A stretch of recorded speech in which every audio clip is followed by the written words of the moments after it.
Esta semana, Ricardo Araújo Pereira confessa-se conspirativo. Pedro Mexia sente-se subalterno e João Miguel Tavares declara-se porno. Está reunido o Governo Sombra.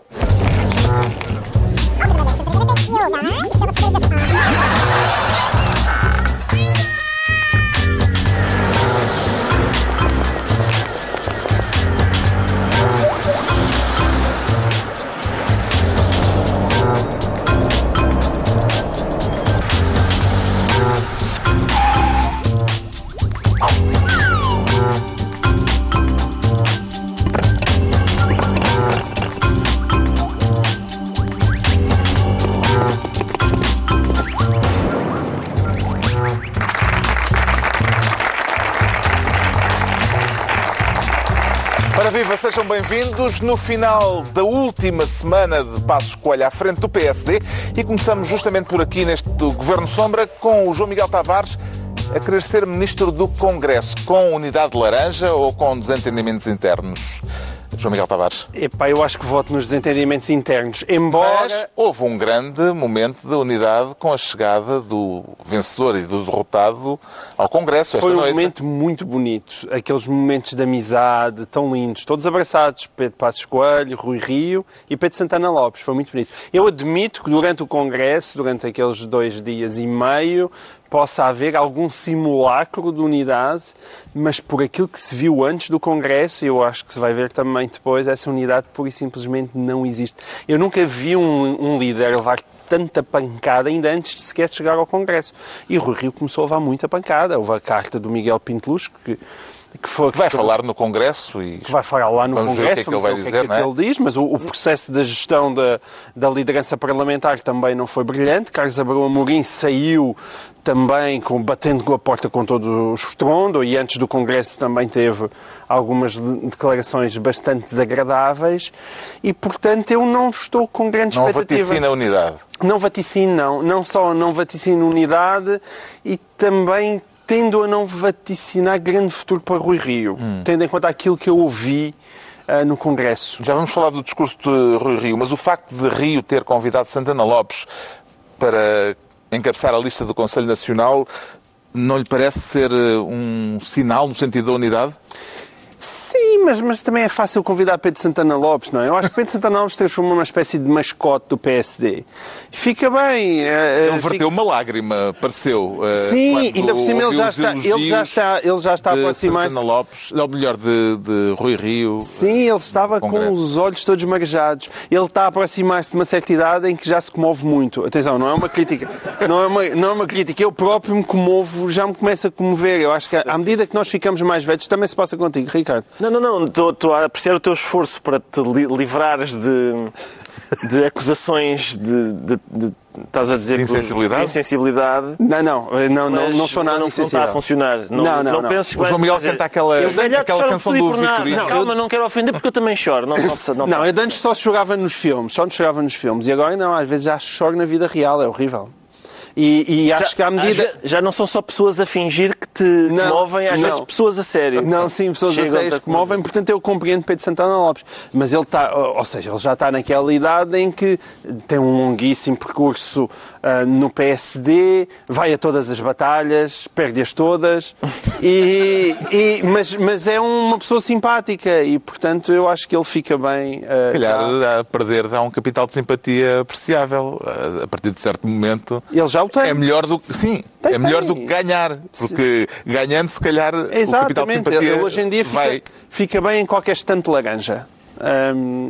Portanto, eu acho que também pode ficar bem na estante do Rui Rio. E o discurso de Rui Rio? Comecemos por aqui. O primeiro discurso de Rui Rio ao Congresso, que não foi nem para dentro nem para fora, foi nos dois sentidos. Normalmente os discursos são os discursos de abertura do Congresso por parte de um novo líder, são para dentro do partido e convencionou-se que depois o discurso para o país é feito quando se termina o Congresso. E aqui Rui Rio andou ali entre um lado e outro a falar tanto sobre questões de militância, como sobre as questões do país, nomeadamente pedindo celeridade para a justiça? Isso, celeridade para a justiça. É que nós ouvimos aquilo, olha, desenvolvimento do interior. E quer desenvolvimento do interior, sim, e também quer, imagino eu, melhorar a vida de todas as pessoas. Foi muito bonito aquele discurso, é uma coisa...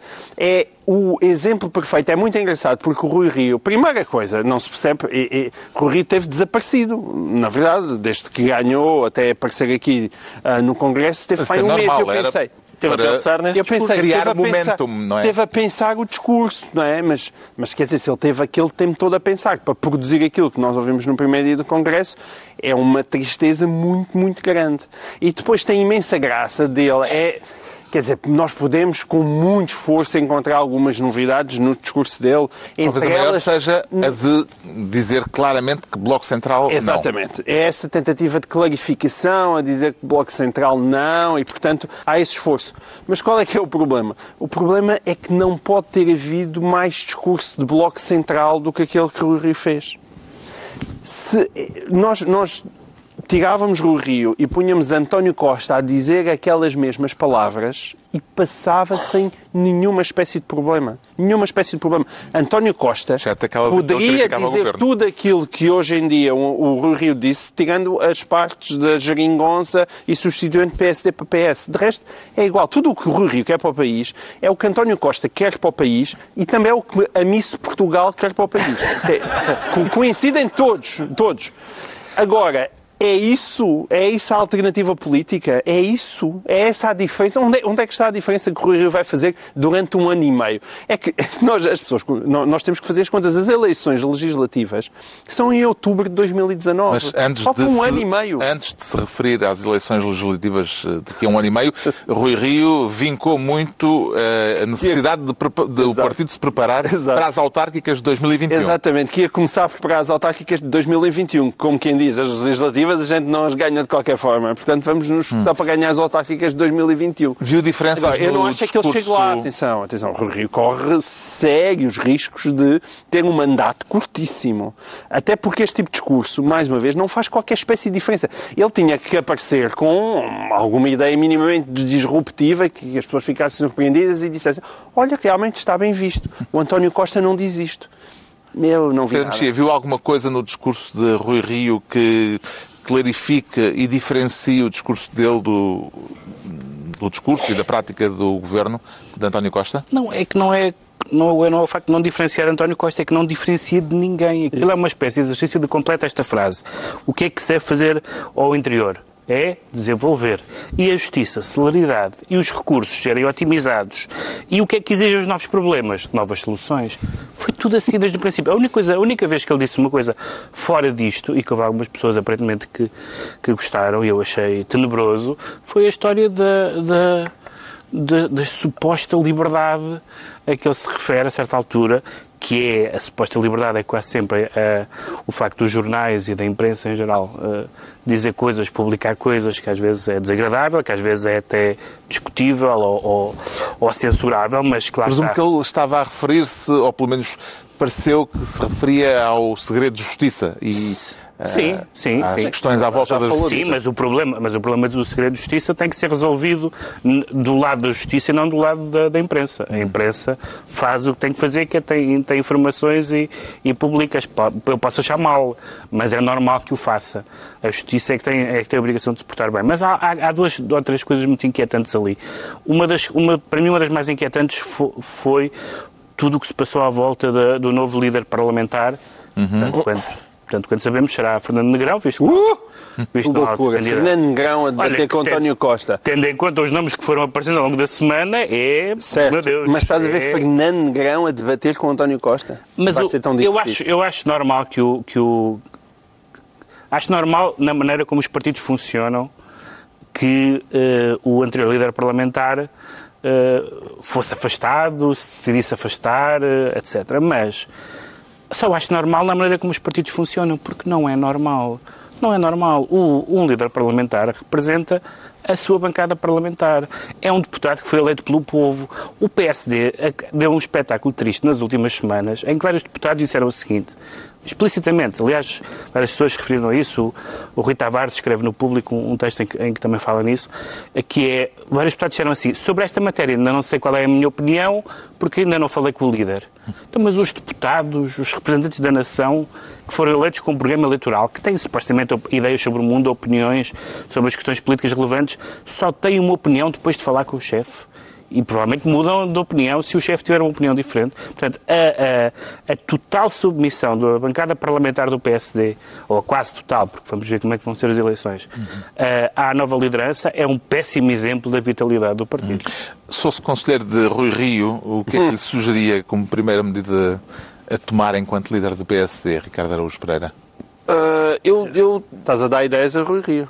Como assim? Eu acho que eu precisava de ti como conselheiro, davas imenso jeito. A sério, achas? Eu acho que ele tem... Quer dizer, tudo o que ele disse eu concordo. O Pedro fez o resumo para ele. Pedro, não disseste o teu resumo? Que é para o interior, desenvolvimento. Para a justiça, celeridade. Precisamos de mais meios técnicos ou de menos meios técnicos? Mais. E, portanto, que conselhos é que eu posso dar? Eu acho que ele está... certíssimo em todos os pontos. Aliás, eu acho que o PSD, eu adoro... E também quer transformar as dificuldades em oportunidades. Quem é que pode discordar? Isso é ótimo. O que é que tu queres transformar as dificuldades em quê? Nós é que infelizmente não tivemos tempo para fazer uma montagem de todos os clichês do discurso do Rui Rio.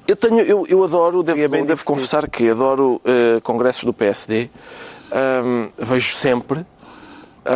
Todos aqueles momentos altos eu presenciei-os, o momento em que o Durão Barroso chamou, naquele congresso em que curiosamente Santana perdeu, em que o Durão Barroso lhe chamou mistura de Zandinga com Gabriel Alves, todos os grandes momentos, eu estive lá. Solistas e elitistas liberais do Luís Filipe Menezes, eu vi todos. E neste congresso do PSD eu vi o início, e o início foi uma grande salva de palmas para Pedro Passos Coelho. Depois uma grande salva de palmas para o novo líder que fez boa parte da sua campanha a criticar o trabalho de Pedro Passos Coelho. E depois uma grande salva de palmas para o candidato derrotado, Santana Lopes, que fez boa parte da sua campanha a assinalar que o outro candidato estava, de facto, a dizer mal do presidente cessante. Todos mereceram aplausos. Viu-se um clima de unidade no partido. Exatamente. Isso é ótimo. Há uma única coisa que nunca muda no PSD, e essa é uma das que me faz virar o canal para lá. Quer ver quando é que Fernando Ruas tem o primeiro cabelo branco? Ainda não foi este ano. Fernando Ruas está... Quer o cabelo, quer o bigode. Eu acho que há diferenças. Eu tenho cabelos brancos há uma década quase. Fernando Ruas está firme com um cabelo asa de corvo. Mas eu hoje senti... Mas eu senti isso. Eu senti é que o cabelo dele está cada vez mais preto. Exatamente. É impressionante. É impressionante. E fica-lhe bem. Aspectos neste congresso que vão ser clarificadores para aquilo que vier a ser a liderança de Rui Rio, nomeadamente a escolha dos nomes para a direção do partido, que serão lidos como um primeiro sinal político da imagem que ele pretende vir a ter. Em que medida é que Salvador Malheiro, que foi o diretor de campanha e é o presidente da Câmara de Ovar e que está mais ou menos sob suspeita em relação aos arranjos que houve para as votações nestas eleições internas, em que medida é que este pode ser um nome revelador neste contexto, saber ou não se ele vai ser membro da direção. Queria chamar a atenção que Carlos Vaz Marques acaba de definir Salvador Malheiro, ao fazer várias vezes assim. Porque é possível que... Foi um jogo de mãos. Sim, porque há ali coisas... O que é que achas sobre Salvador Malheiro? Já ouvi várias entrevistas dele. Temos, cada um tem o seu relvas, não é? E há ali uma grande dimensão que eu só posso definir como... Para quem nos acompanha na rádio, o Pedro está a fazer um gesto com as mãos que indica... É assim umas coisas. É isso, há para ali coisas. Há para ali coisas. Mas Salvador Malheiro é a pessoa por trás daquelas moradas onde residem 17 militantes do PSD. Mas vai-se ver, e eram só 8 pessoas que viviam lá e não nenhuma militante do PSD. Há dois casos. Um é uma casa em Ovar, onde viviam 17 militantes do PSD, e depois o jornal foi lá e viviam apenas 8 pessoas e nenhuma era militante do PSD. Outra é uma casa onde viviam também uma boa quantidade de militantes e era um descampado. E, portanto, é um homem que, pelos vistos, a resolver problemas da habitação é forte. E também há umas questões com pisos sintéticos, não é? Também há. Relevados sintéticos, etc. Bom, mas vamos ver se ele fica ou não na direção de Rui Rio. É porque Rui Rio falou do banho de ética e, portanto... esse é que é o problema. Mas ele voltou a falar do banho de ética neste discurso, não é? Não foi o banho, mas... Sim, mas voltou a criticar o funcionamento interno do partido.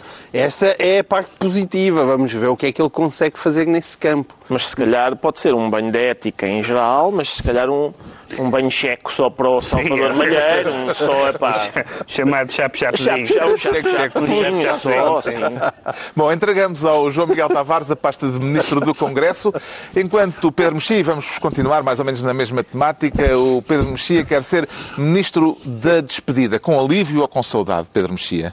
Então, tem uma coisa nem outra. Eu, aliás, sempre tive vi com alguma curiosidade. Evidentemente que o país passou por uma fase muito difícil e Passos Coelho era o Primeiro-Ministro e, portanto, isso geraria forçosamente que muitas pessoas o detestassem e que muitas pessoas achassem que ele era um homem muito corajoso e etc. Quer falar da despedida de Passos Coelho esta noite, ao fim de 8 anos como líder do PSD? Ainda não passou o tempo, verdadeiramente, ainda não passou o tempo suficiente para julgarmos a sua passagem pelo Governo, mas já temos algumas coisas que fomos falando ao longo dos tempos e que agora que ele se afasta e que ele vai contar a sua versão num livro, ao que parece, podemos dizer claramente que há certas coisas que correram mal, certas que correram bem. Algumas não são essenciais e outras são. Não há dúvida que aquilo que o Passos Coelho fundamentalmente se propôs, que foi evitar o segundo resgate, foi conseguido. Não há dúvida que ele geriu bem alguns dossiês, mantendo o caso BES à distância, saindo por cima na crise com Paulo Portas. A própria frieza com que ele teve, com aquele sangue frio que ele foi demonstrando ao longo destes anos na política, ficou-lhe bem. E também não há dúvida que houve várias coisas que correram mal, que me parece que algumas delas talvez sejam, e que nós falámos aqui, e eu falei aqui muitas vezes, criticando muitas das coisas que correram mal, que na distância histórica se calhar não vão ser aquelas mais importantes. Fez variadíssimos discursos trapalhões, utilizou expressões infelizes que o perseguiram, começando desde a zona de conforto até ao diabo, que foi, no fundo, o prego no caixão do seu tempo como líder da oposição, porque disse, vêm mais notícias, e as más notícias temavam a não vir, e, portanto, isso naufragou totalmente a sua condição de líder da oposição. As escolhas políticas nas autárquicas foram péssimas, se calhar também foi por causa disso que Rio falou nesse assunto, mas se calhar essas coisas todas negativas não são as mais negativas. É evidente que há muitas pessoas, e hoje vinha nos jornais, vinha no Público também um estudo do Pedro Magalhães que falava da sangria que foi nos desempregados, nos reformados, a atuação do PSD. E o PSD nunca mais... É assim, um partido de direita, centro-direita, ou seja o que for, que não tenha as pessoas mais velhas, nunca será poder em parte nenhuma do mundo. E eu vi isso ao longo destes anos, que foi pessoas, eleitores do PSD de sempre, muito decepcionados e muito agastados com Pedro Passos Coelho. E, portanto, eu acho que, não vou dizer que vai ser globalmente positivo, acho que algumas das coisas mais negativas são menos importantes do que as coisas positivas, apesar de tudo. Aliás, é engraçado como até agora, quando há algumas boas notícias, até já há algumas pessoas, como o Passos já não está no retrato, que dizem, isto foi uma continuidade de boas notícias, etc. Isso é curioso. Não se podia dizer isso antes. Na hora de fazer o balanço do mandato de Passos Coelho, o que é que vê de mais meritório, uma vez que já se falou aqui muito de críticas a Passos Coelho, mas o que é que vê como aquilo que fica de melhor dos 8 anos em que ele esteve na liderança, Ricardo Araújo Pereira? Talvez palavras bonitas. Talvez a flexibilidade dele. Vai ser irónico, então. Flexibilidade é mau agora? A flexibilidade é uma qualidade tão importante. Flexibilidade é ótimo. Aquela coisa de vem o diabo, afinal não vem, mas o mérito é do PSD, está tudo a correr bem, ou ou isto, o Bloco e o PC têm o governo na mão, afinal não têm, eles rosnam mas não mordem. Ou uma pessoa com menos flexibilidade teria deslocado a bacia, acho que eu. Uma palavra positiva. Passos Coelho está ótimo. Palavra positiva, Passos Coelho vai dar aulas na universidade. Bravo, acho. De quê? Não sei, não percebi. Não se sabe economia, ainda, não. É de economia. É licenciado em economia. Eu não sei exatamente. É isso. Eu achei isso curioso. Eu andei à procura de qual era a matéria e não se sabe. Não sei exatamente. Previsões para o futuro não será, não é? Porque já se percebeu que isso não. Não tenho ideia do que é que poderá ser. Eu acho. O que é que há de positivo? Não matou ninguém. O sangue frio. Sim, mas a rota a ti também não te impressiona. Eu vi que tu substituíste. Tu primeiro disseste assim, não, a frieza dele. Depois disseste o sangue frio, realmente o sangue... Eu sempre senti que era mais uma questão de frieza do que de sangue frio. Não, mas ele era assim antes, não é? Eu sei. Característica para ser Primeiro-Ministro. Ele era uma pessoa pouco emotiva. Mas eu acho que fizeste bem em usar os dois termos, porque eu acho que houve frieza, por exemplo, na questão do Paulo Portas. De facto, ele aí foi muito frio e bem. Foi o grande momento do ponto de vista puramente político. Aí foi sangue frio, acho eu. Aí foi sangue frio. Frieza foi no... Parem de ser piegas, saiam da vossa zona de conforto. Sim, isso aí é uma espécie de frieza gélida. Essas fases Olha, despolitizou a RTP. Foi? Não? Sei lá. Mas foi isso, era o que ele queria. Eu acho que foi Asmador, sim. Pronto, o Ricardo não tem nada bonito para dizer, mas o João Miguel Tavares, que é fã assumido de Passos Coelho, para o João Miguel Tavares tinha a pergunta inversa. O que é que vê de mais negativo naquilo que foi a liderança de Passos Coelho? Agora também devia responder como o Ricardo e ser sarcástico e aproveitar só para elogiar o homem. Então vais lá. Estamos no âmbito da suposta liberdade. Não é difícil encontrar... Quer dizer... Eu encontro inúmeros erros. Ele, para mim, não foi tão reformista quanto devia, não foi liberal tanto quanto devia. Acho que lhe faltou uma perspectiva de futuro para o país, ou seja, já que as pessoas estavam a carregar com aquele sofrimento todo e ele vai com a Troika, ele faltou um discurso positivo no sentido de nós estamos a fazer isto, mas olhem que é para melhor em vez do aguenta. E ele ficou muito marcado por aquilo, como o Pedro disse, e bem, pelas frases infelizes. Porque ele, enquanto foi Primeiro-Ministro, ficou marcado por ir além da Troika, e era sempre o ir além da Troika, e quando foi para líder da oposição, ficou marcado pela história do diabo. E foi perseguido por essas frases constantemente ao longo do Mas não são só frases, porque, por exemplo, a frase do diabo é dizer nós voltaremos quando isto correr mal, o que é pouco como política. Certo, embora toda a gente tivesse convencido que isso iria acontecer. Tudo bem, mas é fraquinho porque acreditávamos em António Costa. E esse foi o grande erro, não é? Esse plural é um bocadinho mais estático. Não, eu e o Passos Coelho acreditávamos. Vocês os dois, está bem. Eu e ele acreditávamos, ou seja, nós achávamos que quando António Costa estava a abrir e a fechar a boca, aquilo que saía da boca dele era para levar a sério. E depois, mais tarde, percebeu-se felizmente para o país que não era. E foi por isso que as coisas correram bem. Agora, de qualquer forma, deixa-me fazer a minha elegia, pelo menos. A questão do irrevogável já foi falada, mas há dois legados que são absolutamente preciosos. A cartinha devolvida. Mas há dois legados que são absolutamente preciosos e eu continuo a achar que o país deve enormidades a Passos Coelho. Num caso, deve a Passos Coelho à Paula Teixeira da Cruz, que é a questão da justiça e da Procuradora-Geral da República. Nós, pela primeira vez, acho eu, em democracia, tivemos uma justiça independente do poder político. Isso é algo que é extraordinário e devia ser reconhecido por todas as pessoas. Ninguém antes dele tinha feito aquilo. E a outra questão é a questão do BES. E é a questão do famoso não, que hoje em dia nós podemos discutir, se calhar até poderia ter havido mais soluções, mas a queda do Império de Espírito Santo é uma coisa muito, muito importante para o país. E eu duvido que se lá estivesse outra pessoa que não o Casmurro ou o Frio, a Passos Coelho, tenho muitas dúvidas que as coisas tivessem passado daquela maneira. Portanto, é por isso que eu acho que o país lhe deve muito. E que futuro político é que vaticina para além da carreira universitária? Não faço a menor ideia, porque eu não faço a menor ideia porque eu não acho que o Passos Coelho não é fácil de compreender. É uma personagem... Não, é uma personagem que não é transparente. Nós olhamos para António Costa e sabemos que António Costa há de ser político a vida toda e quando deixar de ser Primeiro-Ministro vai ser Presidente da República. Mas Passos Coelho não faço a menor ideia. Acho que ele tem um capital... Passos Coelho esse que foi político a vida toda. foi da Jota. Não é totalmente verdade. Não, fez um intervalinho para produzir coisas maravilhosas na Tecnoforma. Sim, na Tecnoforma. Mas é um político... Mas teve um intervalo. Não é um daqueles políticos que vem, que tem uma atividade profissional, que dá nas vistas e vai para a política. É o contrário. Mas eu não sei, tipo não consigo... De repente consigo imaginar que ele possa desaparecer da política. Não faço ideia. É esperar para ver.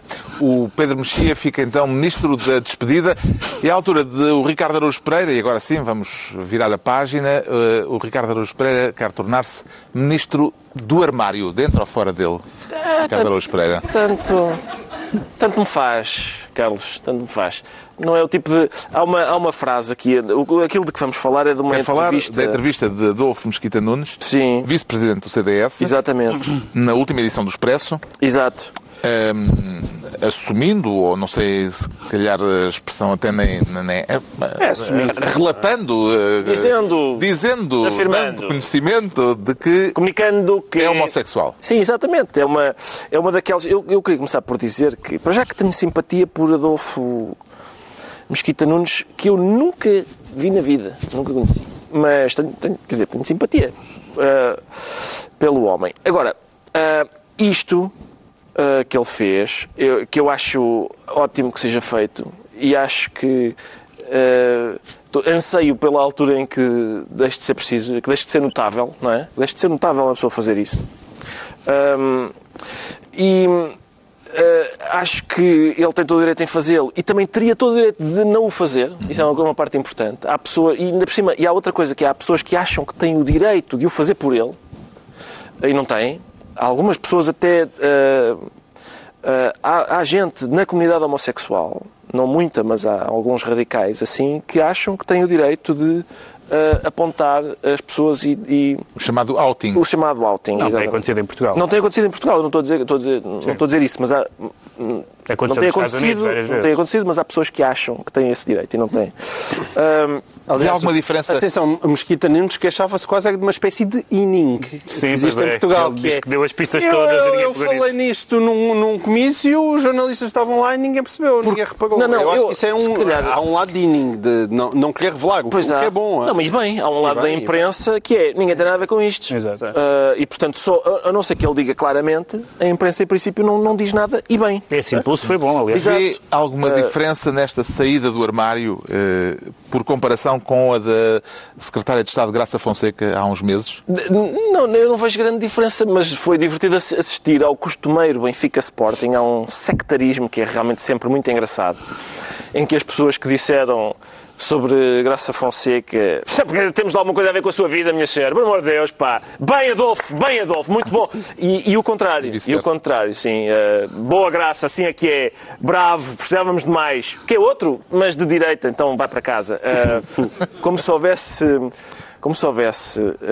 partidos ou ideologias políticas que uma pessoa, por causa da sua orientação sexual, estivesse impedida de perfilhar, não é? Agora, passando isto, aliás, há uma outra frase que ele diz que é curiosa, que ele diz houve algum engraçadinho, um idiota qualquer, que na campanha eleitoral, ele é candidato pela Covilhã, alguém foi lá escrever gay no cartaz, sim. E ele disse, eu disse para não tirarem, porque não era mentira. Se alguém escrever gay num cartaz com a minha cara, eu também digo para não tirarem. Não é por ser mentira, é não me ofende, não fico ofendido com aquilo. É como se puserem lá, gosta de chanfana, e eu não gostar, por acaso adoro, atenção, mas se eu não gostasse, não me interessa muito o que é que lá põe. Agora, há uma coisa que eu gostava de referir a propósito desta entrevista, que é, repare, notem, mais uma vez, é uma entrevista em que um político, e bem, revela que é homossexual, e isso, mais uma vez, devia deixar de ser notável e parece começar a deixar, espero que deixe de ser notável, mas ele, a certa altura, diz uma coisa engraçada, que é, das coisas de que mais abdico na política é de mostrar o meu lado bem-humorado. O humor não funciona na política, já houve ministros demitidos por piadas. Eu tenho uma predisposição para o sentido do humor que muitas vezes não mostro porque tenho receio. Por isso isto é um homem que num país ainda bastante conservador... O caso do ministro demitido por causa da piada era uma piada com mortes que estavam a acabar de morrer. Mas não é só isso que ele diz. O que ele diz é que refreia um lado seu e esse lado seu, lá está, é a mesma pessoa, a pessoa que no mesmo momento em que num país ainda bastante conservador em muitas matérias diz eu sou gay e diz mas rir em público eu tento conter-me porque isto continua a ser um país em que o senhor deve ser sério e isso é curioso, achei graça a essa parte. O facto de se tratar neste caso de um dirigente político de direita a assumir a sua homossexualidade parece-lhe significativo, Pedro Mexia? Não especialmente.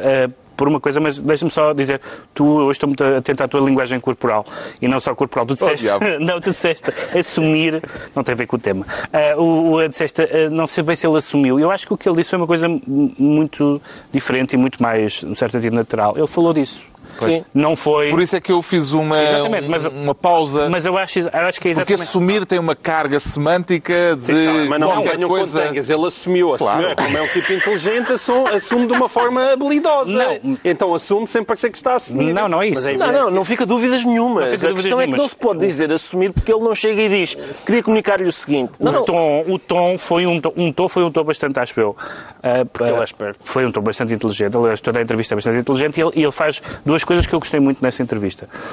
Uma é essa maneira como ele decide, por exemplo, contar a história através dessa coisa do cartaz. Já é preciso dizer que já Graça Fonseca não disse vou-lhe agora comunicar o seguinte, foi exatamente. Na conversa, de repente aquilo surge. Esse é um ponto. O segundo ponto é ele dizer, fazer a diferença entre falar disso e falar da sua vida privada, coisa que aliás Graça Fonseca também fez, ou seja, dizer claramente que uma coisa é a orientação sexual, que pode ser útil no sentido em que pode ser um exemplo. Eu acho exatamente o que disse o Ricardo, acho que é bom que as pessoas que o queiram o façam, quem não quer está no seu direito, não tem nada com isso, portanto acho que não concordo nada que as pessoas tenham o dever de não sei o quê, cada um sabe de si, e acho que todo o tom da entrevista sobre isso é muito positivo.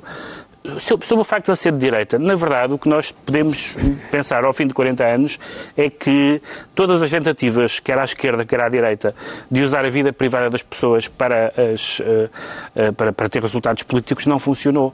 Toda a gente se lembra que isso foi usado contra Sá Carneiro e não funcionou. Usado, inclusivamente, aliás, confessado pelo próprio, por Mário Soares, que diz que mais tarde se arrependeu até. Mais tarde se arrependeu. Por causa da relação de Sá Carneiro com Senhor Abcacis. Sim, e isso era usado. Então como é que relação extraconjugal. Exatamente. Como é que o povo conservador e católico vai votar num senhor que não está com a mulher legítima, essa coisa. Pronto.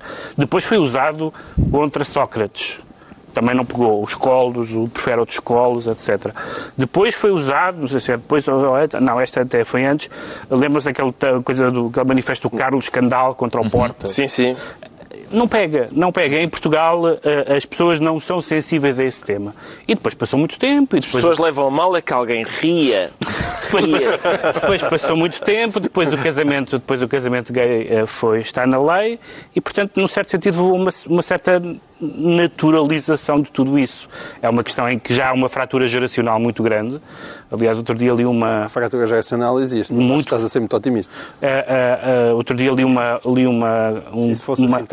notícia sobre os jovens republicanos, que é a organização do Partido Republicano, e que já dá nos Estados Unidos, que diziam que qualquer coisa como 60% dos jovens republicanos eram a favor do casamento gay, sendo que nos não jovens republicanos perdia por larga margem. Portanto, e ele tem 40 anos, não é?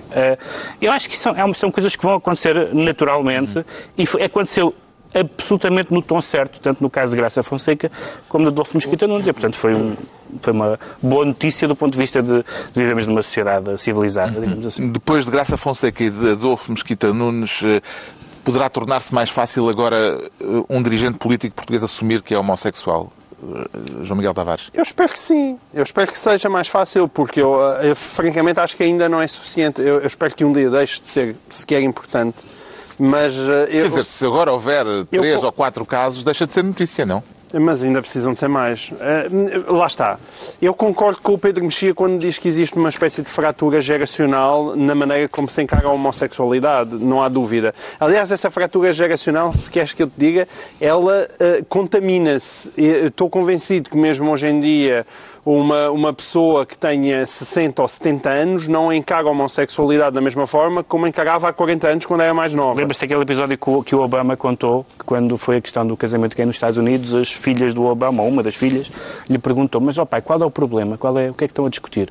Isso é muito, muito significativo, independentemente do que é que cada pessoa pode achar e agora, continua a haver muitos setores da sociedade hostilizam a homossexualidade, isso não há dúvida nenhuma. Mas há uma mudança de mentalidades indesmentível. Mas essa mudança de mentalidades ainda tem muito caminho pela frente. Mas muito caminho pela frente. Mas em tudo que vamos ver, a homossexualidade será sempre minoritária. Okay. E, portanto, o homossexual na escola secundária não vai com simplesmente estalar de dedos desaparecer e facilmente passar a ser tão racismo, exatamente. Como outra coisa qualquer. Mas é por isso que isto é importante. E isto é importante. Isto não é importante para o Adolfo Mesquita Nunes ou para a Graça Fonseca. É importante para os adolescentes que vivem num meio onde isto não é aceito. Vivem num meio onde isto não é fácil e que se calhar é um meio mais próximo de nós do que nós imaginamos, terem pessoas que estão na vida pública e que assumem isso sem preconceito, que mais uma vez não é vida privada. A orientação sexual de uma pessoa não tem que ser encarada como uma forma de vida privada. Vida privada é as pessoas com quem eu durmo. Não tem que ser a minha orientação sexual.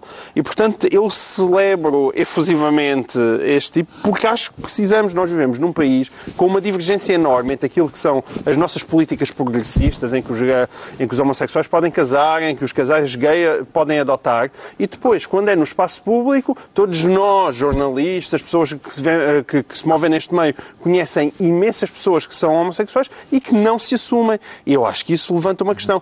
A única coisa que me chateia aqui é que há aqui um estereótipo da parte do próprio Adolfo, que é, de repente, lá está um tipo simpático, inteligente, bonito, com estilo, com sentido de humor. É gay. Epá, isto é... Espera aí, tu querias... Epá, então quando é que vem um matarruano façanhudo?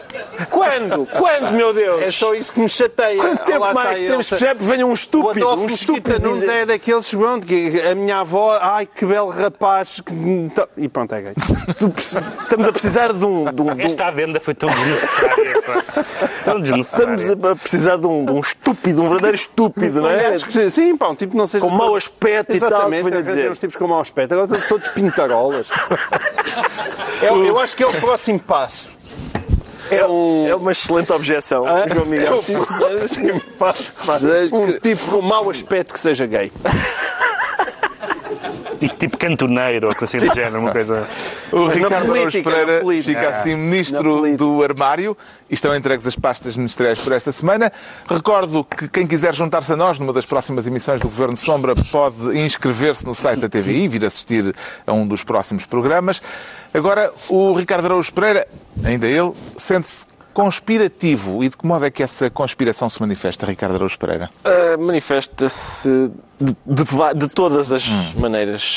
Será que se podem encontrar ou perceber numa entrevista os mecanismos dessa conspiração em curso? E de que maneira? E de que maneira, porque, enfim, tudo é conspirativo e pérfido da parte de pessoas em geral. Quero falar de uma entrevista Sim. que passou relativamente despercebida. Não se percebe porquê. De José Sócrates, esta semana, a um site da internet chamado Apenas Fumaça. É um podcast que se chama É Apenas Fumaça. Um podcast chamado É Apenas Fumaça. Pronto. E eu estava habituado a ver o animal feroz contra a Manuel Moura Guedes, os jornalistas maldosos, o Vítor Gonçalves, o perigosíssimo Vítor Gonçalves. Isto são dois rapazes que estão a fazer perguntas a José Sócrates para um podcast no que parece ser uma arrecadação.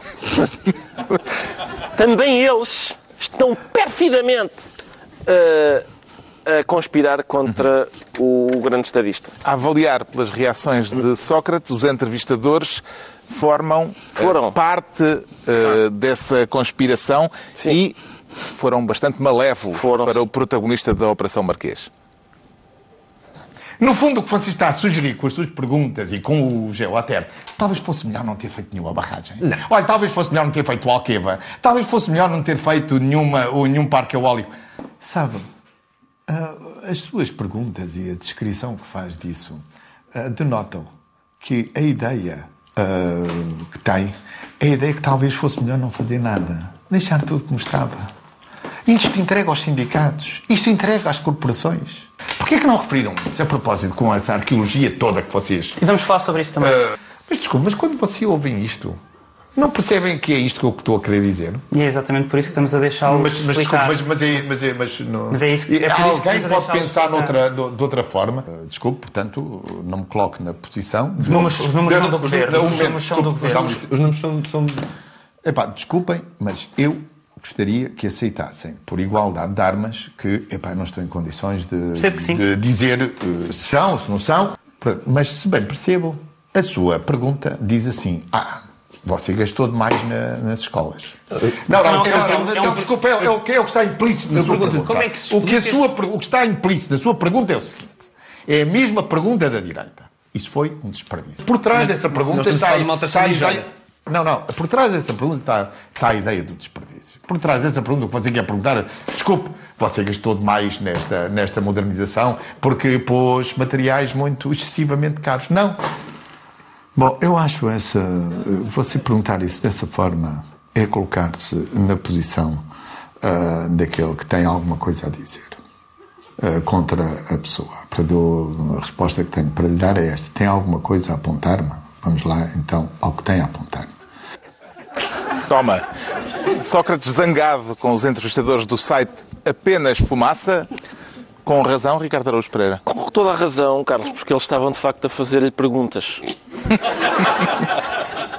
Que perguntas é que eles lhe podiam ter feito em vez daquelas que lhe fizeram? Eles, com muita frequência, confrontaram-no com frases que, no final, tinham aquilo a que nós chamamos um ponto de interrogação. E Sócrates não admite isso. Eu diverti-me imenso a ver a entrevista porque eu estou habituado a ver isto. Desculpa, a sua pergunta tem por trás uma intenção. Normalmente, contra jornalistas, eram 2 meninos de pullover. Eram 2 meninos de pullover que tinham umas folhas, tiveram a fazer pesquisaram e tal. E disseram, mas repara, o senhor... E ele, seu... Sente-se ali uma raiva do género... se isto fosse noutros tempos, eu pedia a um amigo meu que eu cacei para comprar este podcast. É a mesma raiva. Normalmente, quando ele jogava... É muito provável. Eu adorava ver isso. Num jardim com crianças de bide, dizer, olha, o senhor porquê é que ele é filha da... É certeza. E se lhe tivessem perguntado por barragens? Por barragens, atenção... Seria diferente, talvez, não? Nós fizemos um trabalho, para as pessoas que não querem ver, este é um resumo da primeira meia hora da entrevista. Pronto, enquanto se falou de barragens, Sócrates teve muito para dizer. A aposta nas barragens, precisa haver barragens, as próprias barragens, nas barragens, a criação de novas barragens. Esse plano de barragens, a contribuição das barragens na construção da barragem, nas nossas barragens, sem mais barragens. A aposta nas barragens, que a nossa barragem do Alqueva nunca seria cheia das barragens. Estas barragens, no caso das barragens, nesta barragem, construir uma barragem, se você fizer uma barragem em desfavor da barragem, desculpe, eles eram contra as barragens, aquelas 10 barragens. Se chumbar essa barragem, há a construção das barragens. Sócrates e as barragens, na entrevista ao Apenas Fumaça, ficou esclarecido, Ricardo Araújo Pereira? Eu gostava de ter visto um pouco mais sobre barragens. Isto é a primeira, são bons 35... Isto é uma montagem maldosa. Vocês vão ver a entrevista. A primeira meia hora, a culpa não é só do Sócrates, os 2 rapazes de pullover, os maldosos rapazes, estavam interessadíssimos em barragens e em energias... E em energias não poluentes em geral. Mas em barragens, sobretudo. Portanto, meia hora foi sobre barragens. Eu tenho pena, porque as barragens comeram muito tempo a outra xixa que havia para explorar. O João Miguel Tavares, que coleciona informação a respeito de Sócrates, encontrou algo novo nesta entrevista? Não, para já devo dizer que estou a encontrar algo novo, estou a ficar frustrado, porque Ricardo Araújo Pereira anda-me a ultrapassar no meu entusiasmo em relação ao José Sócrates. Estou a ficar com ciúme. É importante dizer aqui uma coisa que é, nós hoje falamos de Pedro Passos Coelho e de José Sócrates. E o país divide-se, acho eu, em 3 grandes grupos de pessoas. Pessoas que acham que falar de Pedro Passos Coelho é bater em mortos. pessoas que acham que falar de José Sócrates é bater em mortos, e pessoas como eu, que acham que é toda a gente... Não, mas atenção, eu não acho nada que bater em José Sócrates... Estão os dois vivos e por isso sim. Está a valer. Sim. Não, é porque isso... Não, mas nessa não me apanhas, porque em José Sócrates muitas vezes o que acontece é isso, enquanto ele não está acusado de nada, aí é um presumível inocente. Não se pode dizer nada do senhor. Depois ele é acusado... Inocente. Certo, ainda é presumível inocente para a justiça. Sim, judicialmente. Depois ele é acusado, não, está-se a bater em mortes. Portanto, basicamente nós nunca podemos dizer nada, porque há num caso porque ainda não foi acusado, no outro porque já foi acusado, então já está morto. E a entrevista? E a entrevista, eu tenho um pequeno problema, é que demora 1h54 e eu ainda não tive a oportunidade de ver na sua totalidade. Mas só ouve lá, passas a primeira meia hora é barragens. Não. Eu, aliás, não vi. Eu não vi porque tenho que ver atentamente e há muitos apontamentos. Então, não, vi um bocadinho só. Não, mas não consegui ver porque aquilo tem 1h54. Sim, são quase 2 horas, sim. No fim o Sócrates diz, já, só isto. É porque está sozinho, não é? Ele sente sozinho e nota-se, até já faz podcasts em barracões, como tu disseste. Agora, não é um barracão, é uma espécie de arrecadação. Eu acho que se vê uma esfregona ao fundo. Agora, deixem-me só sublinhar isto. Daquilo que eu vi destes dois jovens, com pullovers, como diz o Ricardo Augusto Pereira... Eu já fui entrevistado por estes dois jovens, atenção. São muito simpáticos e não mereciam. Mas daquilo que eu vi até do trabalho de casa que eles fizeram e da abertura que eles fizeram de lançamento da própria entrevista, eu acho que eles têm ali uma agressividade e um olhar que, 98% dos jornalistas portugueses que entrevistaram José Sócrates não têm. Portanto, isso diz alguma coisa acerca dos rapazes então e diz muito acerca do jornalismo. Sim. Isso é que o Sócrates lhes rosna. Por isso é que lhes rosna. Mas vi ali alguns momentos com uma acutilância que eu muitas vezes estava a ver entrevistas de José Sócrates e dizer, mas porquê é que tu não fazes essas perguntas? E depois é bom ver que os dois meninos de pullover fazem. Há alguma conclusão a retirar do facto de José Sócrates aceitar dar uma entrevista ao podcast Apenas Fumaça, Pedro Mexia? Eu acho que ele não conhecia o podcast, porque quem o conhece sabe que eles se preparam. Embora seja fácil dizer, são os meninos de pullover e tal, e realmente tem graça. Mas é uma entrevista muito bem preparada, número 1. E segundo, eles não têm medo dele. Como nós vimos vários jornalistas, eu, pronto, não sou ninguém para estar a criticar quem é que as pessoas têm medo ou não têm medo, mas vimos jornalistas encolhidos com o José Sócrates, a evitarem perguntas, a fugirem ao assunto, etc. E, portanto, eles fizeram uma entrevista bem preparada. Agora, acho estes bocadinhos, eu também não vi 1h54, mas vi mais de 1 hora, saltei a parte das barragens também, mas... Isto mostra como o Ricardo há bocado foi injusto com o Passos. Porque foi injusto com o Passos ao não valorizar uma certa... Não é só nesta questão. Uma certa aceitação das perguntas, do contraditório, esta coisa colérica. Isto é... Há 2 ou 3 momentos aqui um bocadinho, tendo em conta quem são eles, que são pessoas que não são conhecidas do grande público, independentemente de eu achar que é um podcast bem feito...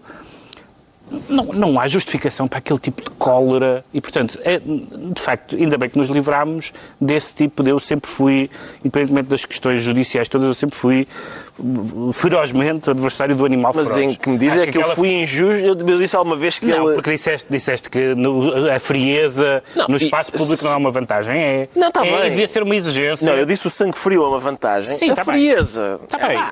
Não se irritar com perguntas. Bom, mas não nada, achar como é que é a falar disso. Como é que é a frase que ele diz? Alguém pode pensar de outra forma, diz ele a certa altura. Deixa-me sonhar com um líder que, ao mesmo tempo que não arreganha o dente a jornalistas, também não manda as pessoas emigrar. Pronto, era mas eu não estava a falar de emigrar, estava a falar de viver com o contraditório de uma forma tranquila. Isso é uma coisa que Passos tinha e que Sócrates nunca teve. Está esclarecido, então, porque é que o Ricardo Araújo Pereira diz sentir-se conspirativo.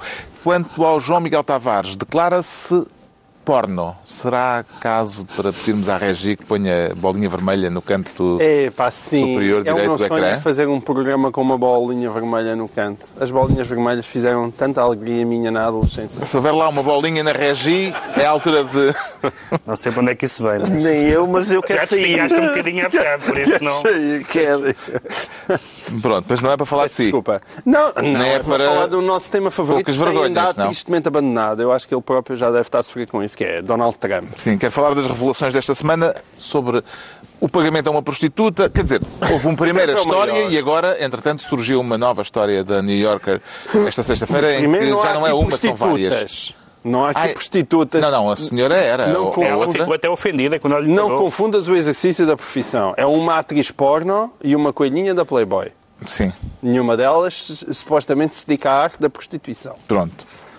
Aliás, é verdade, a coelhinha da Playboy, até no primeiro encontro que tiveram, ele quis dar-lhe dinheiro e ela disse: eu não sou uma rapariga dessas. Exatamente. E ao Sou qual só ele... uma coelhinha da Playboy. Sim. E ele respondeu a isso: tu és uma rapariga muito especial. Ao contrário de todas as outras, aqui é um facto Que exige logo à cabeça. Exatamente. Agora, qual é que é o problema de Trump? Há um problema logo... Não temos tempo já. Não temos tempo. Mas isto é, mais uma vez...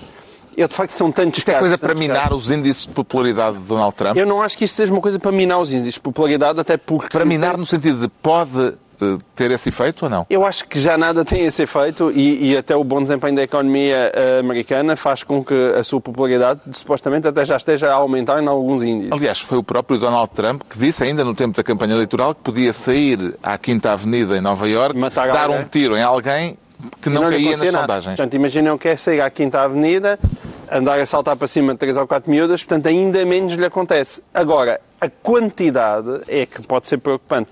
E, de facto, Donald Trump, não há dúvida que é um ser absolutamente desprezível. Não por andar propriamente a ter atividades extraconjugais, mas o timing destas atividades extraconjugais são extraordinários, porque ambos os casos se passaram em 2006.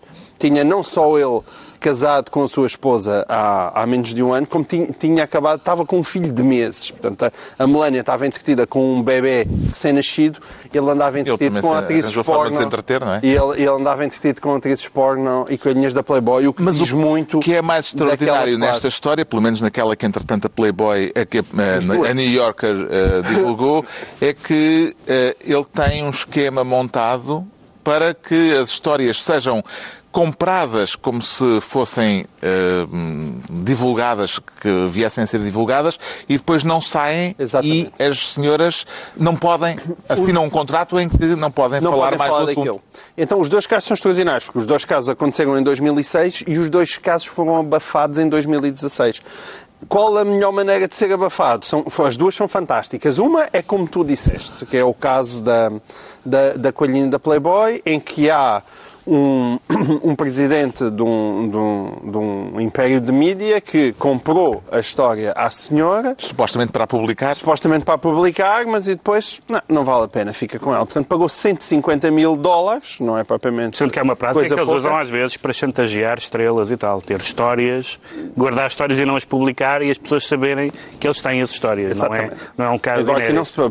Tanto dá para chantagear a estrela como dá para chantagear o Donald Trump. Neste momento, se calhar, até mais o Donald Trump. E, portanto, estava a falar de $150 mil. O outro caso, ainda, eu não sei se não consegue ser ainda um pouco mais espantoso, que é o próprio advogado de Donald Trump decidiu chegar-se à frente e pagar $130 mil para se calar a senhora. Ele diz que pagou do bolso dele e que não foi em conluio com Trump. Não teve nada a ver com Trump. Trump não teve nada a ver. Ele decidiu largar o dinheiro, não pediu fatura, não pediu a devolução do dinheiro e Donald Trump aparentemente não sabia de nada e ele não acredita que o caso tenha acontecido. Porque ele diz, não, isto nem sequer se passou. Agora, é evidente, tendo em conta esta coincidência temporal, é mais do que óbvio que aquilo realmente se passou. E estes são os dois casos que vieram à luz do dia. Multiplicando isto, a gravidade não é só o número de casos extraconjugais que Donald Trump teve, é a quantidade de pessoas que ele tem de mandar calar e, ao mesmo tempo, o circuito do próprio silenciamento. E isso faz com que, de facto, que existe um presidente dos Estados Unidos que tem atrás de si uma mochila tão grande de casos atrás de casos, que deve ter milhares de pessoas com uma lista gigantesca de informação comprometedora e que podem sempre, a qualquer momento, chantageá-lo. E ainda assim, os últimos indicadores de sondagens de aprovação do Presidente, que continuam historicamente baixos, mas subiram um bocadinho. Como é que isto se explica, Pedro Mexia? Não há nenhuma novidade, porque nós podemos saber casos concretos e nomes e datas, mas nem com o livro que saiu sobre a Casa Branca, nem com estas revelações, nós soubemos nada de novo sobre Donald Trump. Tudo o que se vai sabendo sobre Donald Trump nós já sabíamos. A partir do momento em que há o vídeo do Grab Them by the Pussy, e isso não tem efeito nenhum, nem no eleitorado feminino, não teve sequer... O homem é intocável e ele próprio tem noção quando diz essa frase. Por um lado, há duas coisas terríveis. Uma é que, aliás, em Portugal é um bocado a mesma coisa. Se a economia correr bem, tudo corre bem. Isso é a regra da política, não vale a pena. Não vale a pena, não é por ele ter uma personalidade desagradável, ou por trair a mulher, ou por ser seja o que for, as pessoas não ligam a isso.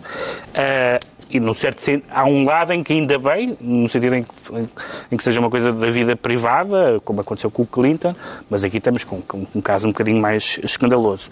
Em segundo lugar, o Trump governa para a sua base eleitoral.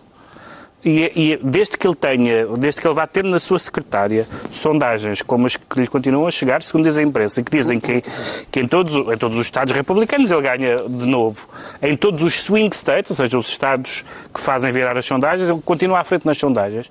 Se ele tem a sua base eleitoral que lhe garante a reeleição contente, não se interessa pelo resto do mundo e pelos jornais ele fica um bocado afetado com o que escreve os jornais, mas o que as pessoas acham é indiferente porque ele está garantido. Neste momento tem 41% de aprovação, é um bom ou mau score, Ricardo Araújo Pereira? São 41% a mais do que ele merece, quer dizer, para mim, mas este caso é um embaraço muito grande e uma vergonha para a coelhinha. Quer dizer, quem é que vai para a cama com o Donald Trump? Quem é que... É uma coisa que... É uma história já nem a Melania, não é? Sim, é uma história que devia ter ficado abafada para bem dela. Reparem, quem nos dera que os nossos problemas com o Donald Trump fossem o que ele faz na cama. Eu estou-me borrifando para o que ele faz na cama. Nem sequer não sou ninguém para julgar. O senhor dormiu com... Estou-me borrifando. Ele que faça nesse aspecto... mas esta história da imprensa e de comprar as histórias... Pois, exato. Esse é o único problema nível. Aqui. Exatamente, mas... Eu ainda tenho... Lá está. Eu realmente sou mais moralista do que vocês. Não, é o timing, pá. Não interessa nada. Não me interessa nada.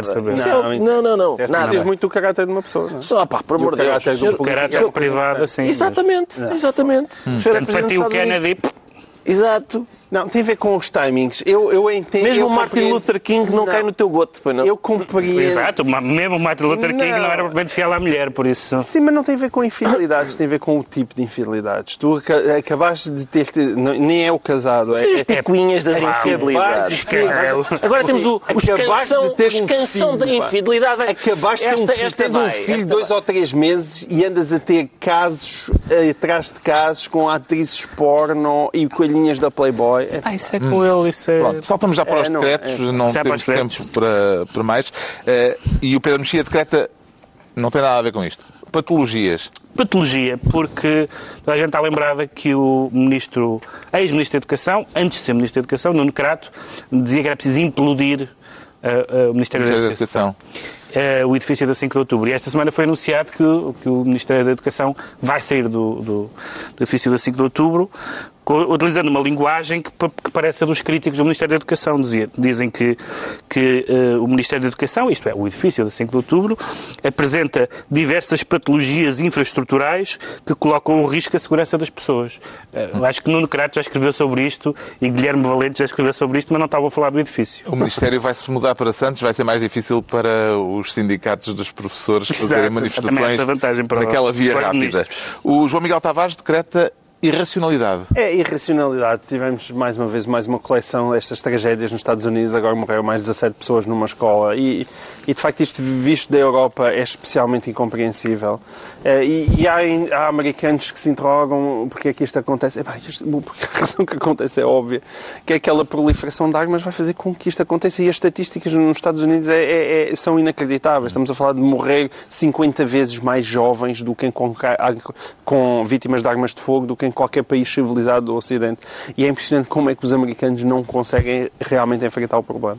O Ricardo Araújo Pereira decreta pulseira eletrónica. Pulseira eletrónica, porque ao que parece a Amazon em Itália, isto foi em Itália, não sei se é em todo lado, mas pelo visto a Amazon italiana, queria pôr uma pulseira eletrónica nos seus funcionários para registar os seus movimentos, etc. Podia ser um bom primeiro passo para lhes dar um choquezinho se eles estivessem a embalar mal um livro ou um DVD, porque não? Pode ser um princípio de uma coisa bonita. Mas pôr uma pulseira eletrónica em funcionários, eu sei que hoje há aquela mania de falar de outra maneira, não se diz trabalhadores, diz-se colaboradores e tal. Isto do colaborador já não chega para isto. Isto é o tipo de coisa que as pessoas depois a conversar dizem, eu trabalho na Microsoft e tu, eu trabalho na Apple e tu, eu sou arguído na Amazon. Porque de facto, basicamente... Ou mesmo condenado. Exato, isso é a palavra mais apropriada a quem anda com uma pulseira eletrónica. Não é? Está concluída assim mais uma reunião semanal, de 2 a 8 dias, à mesma hora, novo Governo Sombra. Pedro Mexia, João Miguel Tavares e Ricardo Araújo Pereira.